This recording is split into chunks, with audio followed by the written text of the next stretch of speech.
ya, ya pertama adalah Deputi Pemenuhan Hak Anak dan juga Deputi Perlindungan Khusus Anak. Jadi kedua deputi ini saling eh,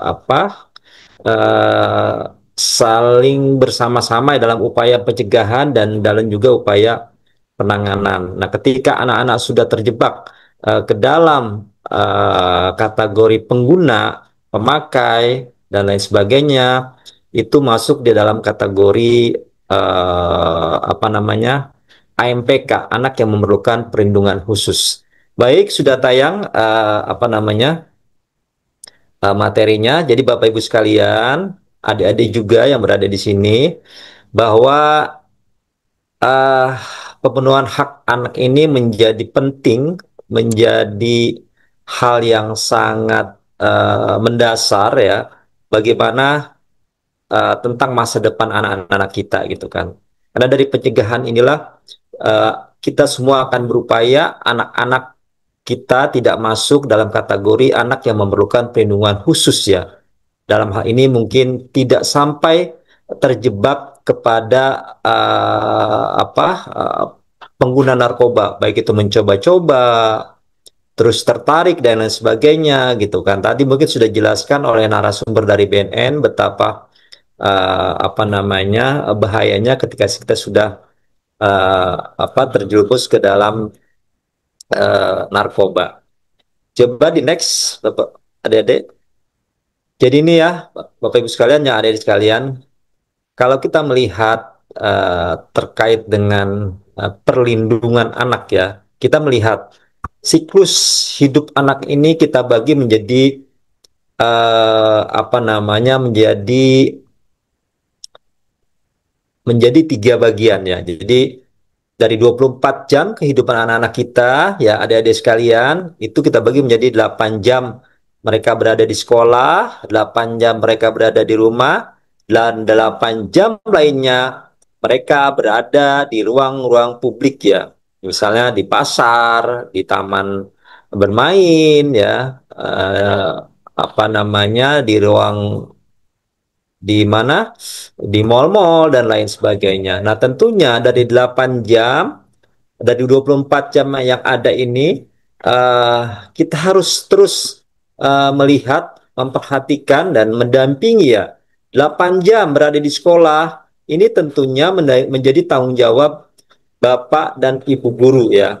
Bagaimana upaya-upaya melindungi anak-anak dari berbagai macam potensi-potensi yang arahnya lebih ke arah negatif, ini juga harus apa namanya kita pastikan gitu kan. Jadi kita sebagai tenaga pendidik dan kependidikan memastikan selama 8 jam berada di sekolah, ini menjadi tanggung jawab seluruh pihak sekolah, seluruh pengelola sekolah, baik apa namanya mulai dari petugas keamanan sampai kepala sekolah itu bergerak bersama bagaimana kita mampu melindungi anak-anak kita selama mereka berada di sekolah.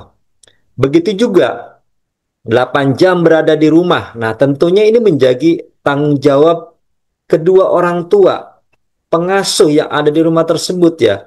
Bagaimana memastikan bahwa kehidupan di rumah, keberadaan anak-anak kita di rumah ini itu benar-benar terjamin, benar-benar terjaga ya, terhindar dari berbagai macam permasalahan ya, seperti itu. Terus juga 8 jam lainnya yang tadi sudah saya sampaikan, berada di ruang-ruang bermain, berada di mall, berada di apa tempat-tempat rekreasi, misalnya seperti itu. Ini menjadi tanggung jawab semua elemen masyarakat, semua orang-orang dewasa ya yang berada yang berumur di atas 18 tahun, ini menjadi tanggung jawab kita semua. Bagaimana memastikan anak-anak Indonesia, anak-anak kita semua benar-benar terlindungi dari berbagai macam upaya yang dilakukan oleh orang-orang dewasa lainnya yang tidak bertanggung jawab. Jadi itu sebetulnya bahwa siklus kehidupan dari 24 jam yang ada uh, kita bagi menjadi tiga ya tadi ya, 8 jam di sekolah, 8 jam di rumah, dan 8 jam ada di ruang publik. Ini harus kita pastikan semua elemen masyarakat bersatu padu untuk bisa memastikan bahwa anak-anak terlindungi, anak-anak terpenuhi hak-haknya dimanapun mereka berada. Lanjut, Adek.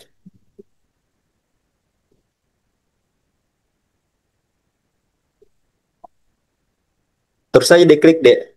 Ya, tadi saya sampaikan peran sekolah, peran banyak pihak. Ya, jadi inilah sesungguhnya yang harus kita lakukan untuk bisa memastikan bahwa anak-anak kita dimanapun mereka berada, dimanapun mereka berinteraksi, ini harus pastikan semua pihak harus memastikan perlindungan dan pemenuhan hak-hak tersebut.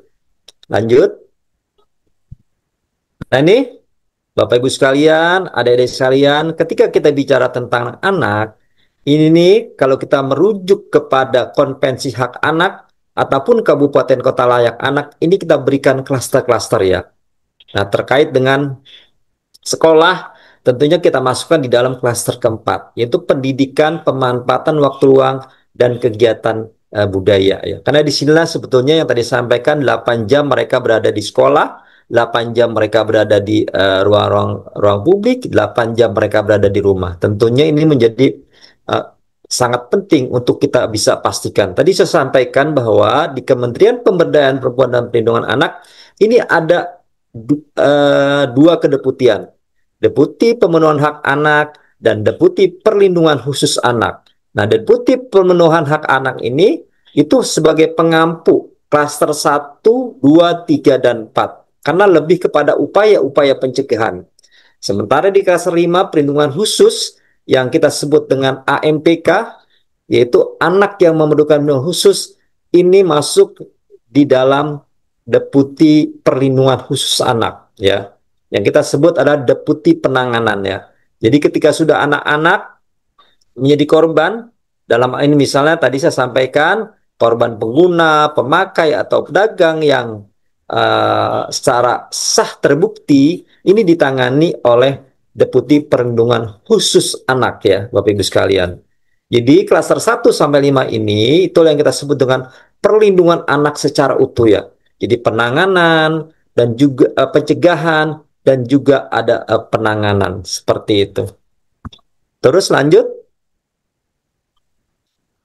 Nah ini eh, adik-adik dan juga Bapak Ibu guru yang berada di di kegiatan ini, ketika kita bicara upaya pencegahan ya terkait dengan anak ya, ini kita bagi dalam 5 kategori. Pertama, target yang harus tersampaikan tentang dalam upaya pencegahan adalah pertama ke anak itu sendiri ya. Ya kita sudah membentuk di 38 provinsi ya, itu forum anak provinsi yang kita harapkan mereka diberikan semacam kesempatan oleh pemerintah daerah untuk membentuk sebuah wadah gitu kan yang disebut dengan forum anak ya, sehingga nanti mereka banyak hal melakukan aktivitas berkoordinasi, melakukan kerjasama yang yang bisa dilakukan oleh pemerintah daerah ya, karena di dalam forum anak ini itu ada sampai tingkat desa, forum anak desa, forum anak kecamatan, kelurahan, kecamatan, kabupaten kota, provinsi, sampai tingkat nasional. Nah, mungkin saya yakin adik-adik yang berada di sini mungkin ada salah satu, ada beberapa yang mungkin bergabung di dalam forum anak ya, baik itu tingkat kabupaten kota, provinsi atau nasional gitu kan, uh, yang bisa dipastikan bahwa ada keberfungsian forum anak ini pada level-level tertentu gitu kan. Misalnya dalam musrembang mereka dilibatkan gitu kan. Terus dalam aktivitas-aktivitas apapun mereka dilibatkan. Karena apa? Karena pembangunan daerah salah satunya adalah untuk kepentingan anak-anak Indonesia gitu kan. Jadi anak-anak daerah. Nah dari situlah mereka bisa menyampaikan aspirasi, menyampaikan usulan, menyampaikan pendapatnya terhadap kepala daerahnya, terhadap kepala desanya, ya, bagaimana agar apa namanya, agar wilayah kita maju, misal terbebas dari narkoba gitu kan. Strategi apa nanti akan dilakukan oleh ke kepala daerah, baik pada tingkat tadi desa, kelurahan, kecamatan, kabupaten kota, sampai pada tingkat provinsi. Disinilah wadah-wadah yang forum anak ini bisa apa namanya, menyampaikan aspirasi atau usulan-usulan mereka ya. Karena diharapkan setelah itu forum anak ini bisa menjadi pelopor dan pelapor ya. Artinya mereka bisa sebagai contoh yang baik teman-teman sebayanya gitu kan. Dan juga mampu melamporkan sesuatu kepada aparat, kepada apa namanya, lembaga-lembaga yang memang berwenang untuk menangani permasalahan-permasalahan tentang anak. Nah, ini mereka bisa menyampaikan hal tersebut gitu kan. Yang kedua, keluarga. Nah, ini juga keluarga kita melalui namanya kita sebut Puspaga, Pusat Pembelajaran Keluarga ya. Itu biasanya ada di Dinas PPPA setempat ya. Bagaimana mereka nanti Pusat Pembelajaran Keluarga ini bukan hanya apa namanya, bukan hanya menyampaikan tentang isu atau permasalahan ya. Jadi bisa bisa juga Puspaga ini menjadi fungsi sebagai tempat curhat gitu kan, tempat untuk menyampaikan pendapat. Ini bisa juga ya. Jadi memang ini salah satu strategi di keluarga gitu kan. Walaupun semuanya keluarga itu sendiri yang memang harus membentuk sebuah keluarga yang memang mampu membentengi, mampu menjaga anak-anaknya, anak-anak kita semua, bagaimana anak-anak tidak sampai terjerumus, jangan sampai anak kita terjebak ke dalam apa namanya, ke dalam yang kita sebut dengan narkoba dan lain sebagainya. Terus juga satuan pendidikan, ya, satuan pendidikan juga menjadi penting ya.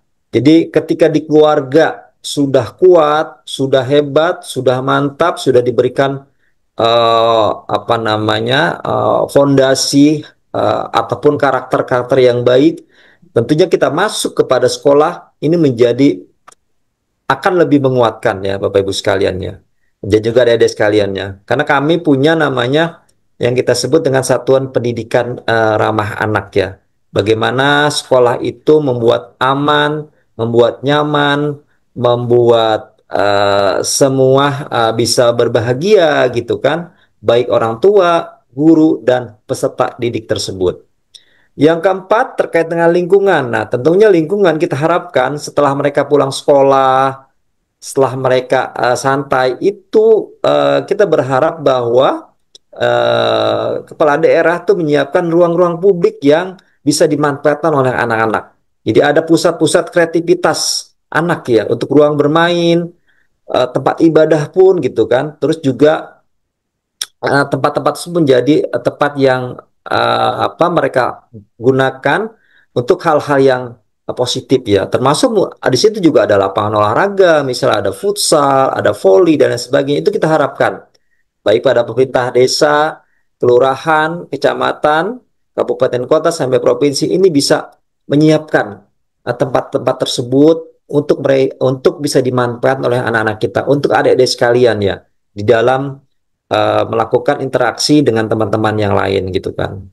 Nah tentunya kalau kita bicara yang terakhir wilayah ini kan, setelah wilayah itu memang bisa dimanfaatkan, bisa dirasakan oleh anak-anak kita menjadi tempat yang mereka bisa berkonsentrasi belajar, mereka aman, mereka bebas dari berbagai macam permasalahan gitu kan. Nanti harapannya daerah itu menjadi apa namanya, menjadi daerah yang layak anak, menjadi kota yang layak anak, menjadi kabupaten yang layak anak, menjadi provinsi yang layak anak. Itu endingnya yang kita harapkan ketika apa namanya, 5 target utama dalam upaya pencegahan ini itu benar-benar bisa apa terlaksana dengan baik ya. Pada akhirnya nanti sebuah kabupaten kota, sebuah provinsi itu menjadi tempat yang layak bagi anak-anak sekali, bagi anak-anak kita semua dan juga bagi adik-adik yang berada di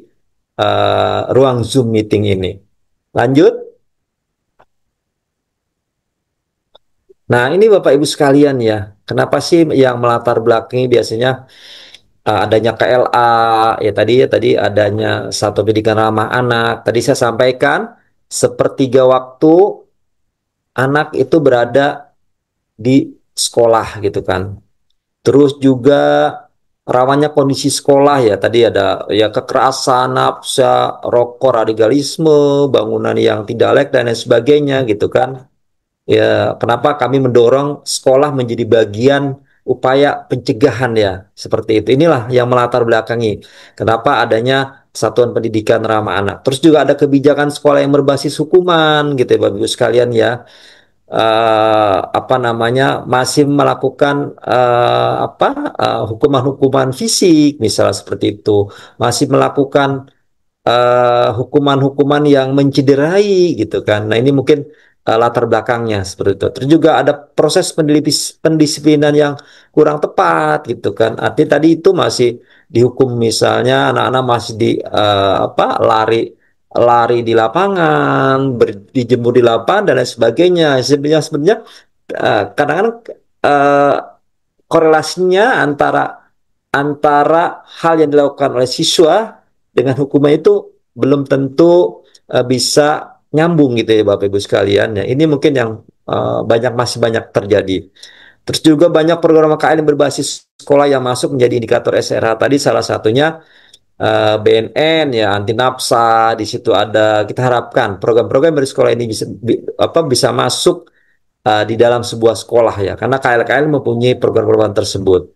Terus juga pada satunya satu pendidikan ini akan mendukung sebuah kabupaten kota, sebuah provinsi menjadi layak anak.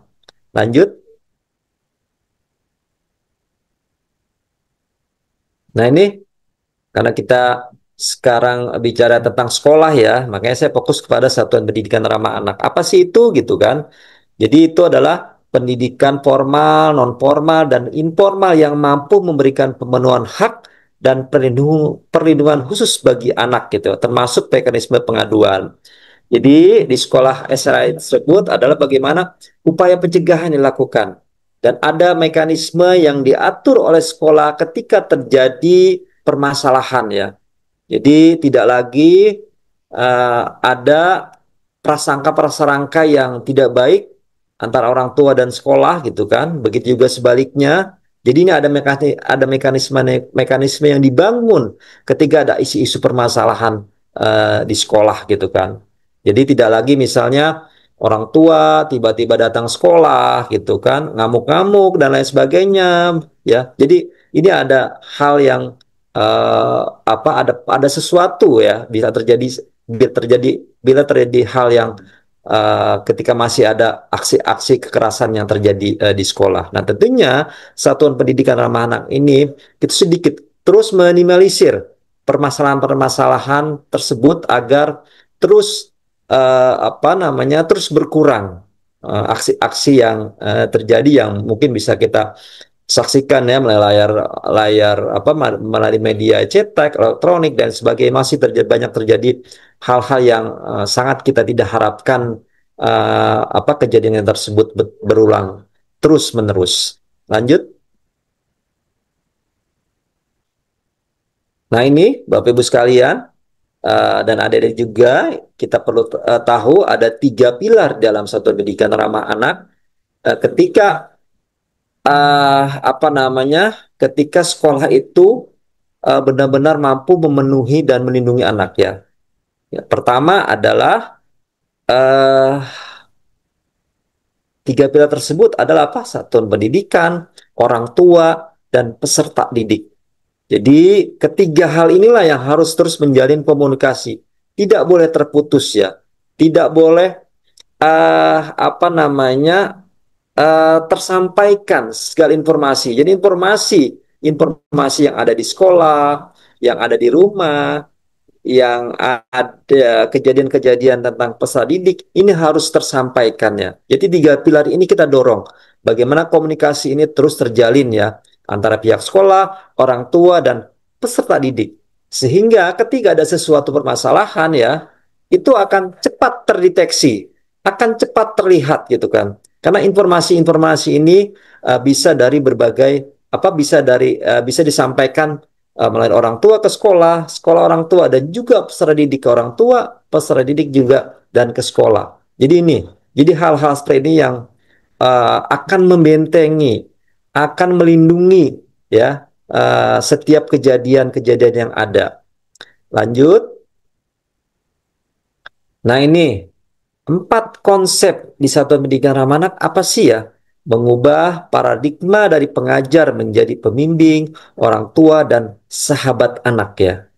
Jadi kita berharap bahwa orang-orang dewasa ya ini menjadi pembimbing, menjadi suri tauladan ya kepada peserta didik gitu kan. Karena apa?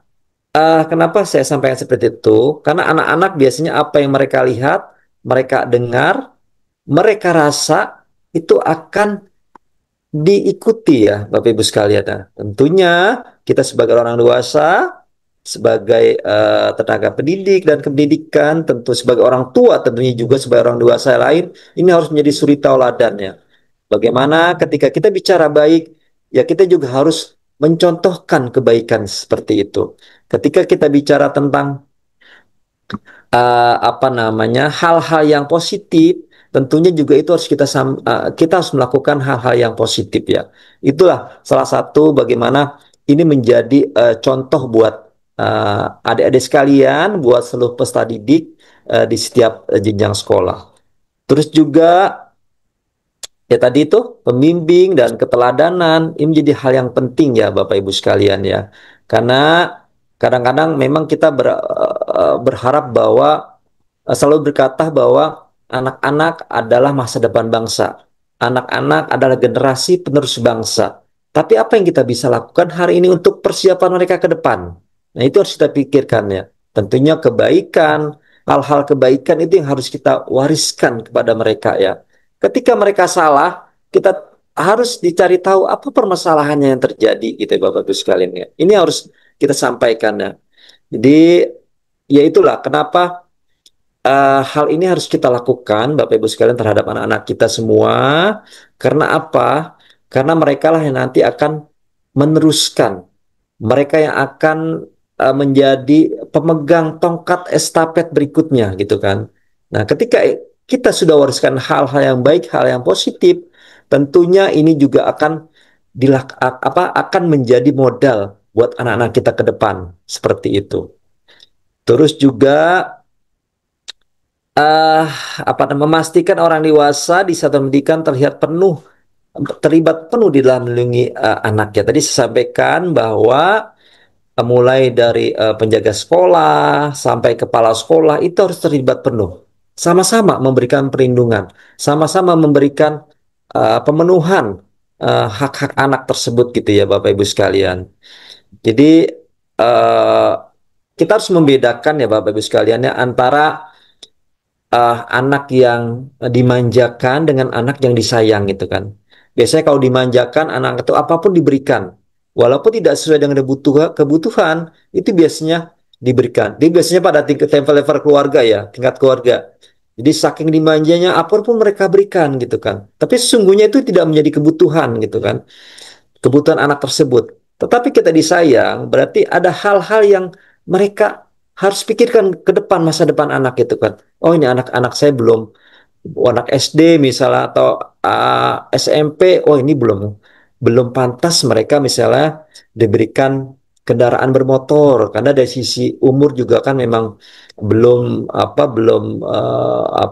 bisa untuk memperoleh surat izin mengemudi. Nah, salah satu contoh hal tersebut gitu kan. Tapi kalau dimanja biasa selalu diberikan gitu kan. Artinya apa? Ketika semua diberikan hal tersebut pasti ada efek negatif yang akan terjadi ya Bapak Ibu sekalian. Nah, ya ini terutama pada level-level di keluarga ya, orang tua yang saking senangnya, saking gembira dengan anak itu, anak apapun kebutuhan anak itu dibutuhkan. Jadi hal-hal inilah yang mungkin harus kita pertimbangkan ya, dimanja boleh tapi jangan terlalu dimanja. Disayang juga itu menjadi bagian yang penting ya. Sayang dalam arti kita melihat kebutuhan-kebutuhan anak sesungguhnya apa yang bisa dan harus kita berikan kepada mereka. Jadi hal seperti itulah memang harus kita perhatikan semua baik pada tingkat keluarga, masuk-masuk pada tingkat level di sekolah juga ini bisa dilakukan oleh Bapak Ibu guru. Terus juga memastikan orang tua dan anak terlibat aktif dalam memenuhi empat komponen nih, maaf, bukan enam komponen, empat komponen satuan pendidikan ramah anak. Ini mungkin nanti akan lebih dalam karena ini sudah pada proses standarisasi ya Bapak Ibu sekalian. Lanjut, nanti di stop aja deh kalau udah 30 menit ada ya, Adek Rehan. Baik Bapak, ini waktunya kurang 3 menit. Oke, siap, baik. Nanti saya manfaatkan waktu yang ada. Jadi tadi ada apa namanya? Sekarang kita masuk pada lima prinsip satuan pendidikan ramah anak. Pertama, non diskriminasi, kepentingan terbaik bagi anak, hak tumbuh dan kembang, partisipasi anak dan pengelolaan kebaik. Nah, ini prinsip yang harus dilakukan ya. Nah, ini juga sebetulnya bisa kita lakukan dimanapun ya, di rumah, di sekolah, di ruang-ruang lain pun kita bisa lakukan. Jadi non diskriminasi bahwa siapapun anak itu ya, itu tidak boleh dibeda-bedakan. Terlebih lagi di rumah atau di sekolah ya. Jadi tidak ada lagi ras, tidak ada lagi perbedaan-perbedaan. Nah, karena semua anak punya kesempatan yang sama, semua anak punya potensi yang sama ya, semua anak punya kelebihan. Di samping kekurangan, tentunya mereka juga punya kelebihan. Itu harus kita sampaikan bahwa semua harus diberlakukan sama, rata, ya, sama rasa dan juga sama, apa namanya, adil dan merata di dalam proses-proses baik itu belajar mengajar dan proses-proses yang lain. Kepentingan terbaik bagi anak ya. Jadi apapun yang kita buat, kita lakukan adalah untuk kepentingan terbaik bagi anak. Jadi ketika ada di sekolah misalnya, ketika ada kita membuat sebuah aturan, buat sebuah kebijakan, ini harus kita libatkan anak-anak kita. Ayo anak-anak kita, contohnya kita bisa mau membuat aturan kelas, nak. Bagaimana usulan kamu nih, gitu kan? Jadi semua ada rasa tanggung jawab. Kalau sudah dibuat bersama, tentunya ada rasa tanggung jawab. Dan ketika ada konsekuensi yang harus diterima, itu tentunya sudah atas dasar kesepakatan-kesepakatan. Nah, itulah makanya kepentingan terbaik bagi anak bukan kepentingan terbaik bagi orang-orang dewasa ya. Karena ini menjadi milik kita semua, milik orang dewasa dan juga milik anak ketika kita membuat sebuah aturan atau kebijakan-kebijakan yang ada. Misalnya pun di rumah gitu kan. Di rumah ini anak-anak juga harus diberikan kesempatan, diberikan apa namanya untuk berpendapat ya Bapak Ibu sekalian. Artinya ketika ini kita sudah latih, kita kita sudah biasakan sejak di rumah, tentunya ini akan memberikan dampak yang positif ketika mereka berada di luar. Ya, dalam arti misalnya di sekolah, ini karena sudah terjadi, sudah dibiasakan pada lingkungan keluarganya ya. Jadi ini kita harapkan hal tersebut dilakukan. Terus hidup dan tumbuh berkembang ya. Jadi kita yakini misalkan bahwa kebutuhan-kebutuhan anak-anak kita misalnya kita yakini bahwa anak-anak kita datang sehat gitu kan, pulang pun harus mereka dalam keadaan sehat. Jadi hak hidup dan tumbuh kembangnya harus benar-benar kita jamin anak-anak kita uh, apa namanya agar mereka apa kita yakini tidak apa istilahnya tidak mudah terkena penyakit, tidak mudah eh, apa namanya sakit dan lain sebagainya. Ini yang harus kita yakini. Terus partisipasi anak, tadi saya sampaikan itu ya, ya, di samping kebijakan itu kepentingan terbaik anak dan juga ada pendapat-pendapat yang disampaikan oleh anak-anak kita baik di rumah maupun di sekolah ya. Jadi kita akomodir, kita apa namanya? Kita laksanakan apa yang menjadi uh, apa usulan mereka. Selama usulan itu baik tentunya kita terima. Kalaupun ada hal-hal yang tidak tidak sesuai, itu kita diskusikan kembali dengan anak-anak kita gitu kan. Dan pengelolaan terbaik ya tentunya di sekolah juga harus transparan, harus accountable gitu kan. Jadi sehingga hal-hal yang apa namanya uh, pengelolaan di sekolah ini benar-benar diketahui oleh masyarakat dan juga oleh wali murid dan lain sebagainya. Next, masih ada waktu, Dek?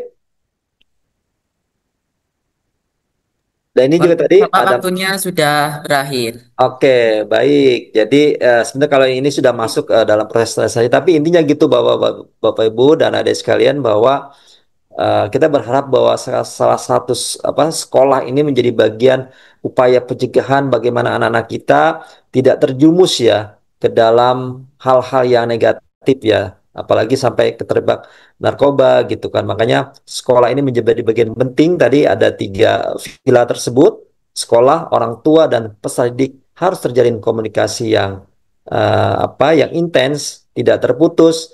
Insya Allah anak-anak kita terlindungi selama mereka berada di sekolah. Mungkin itu Ade Rehan tadi ya sebagai moderator. Mungkin selanjutnya saya silakan Ade moderator dulu bagaimana teknis selanjutnya. Silakan.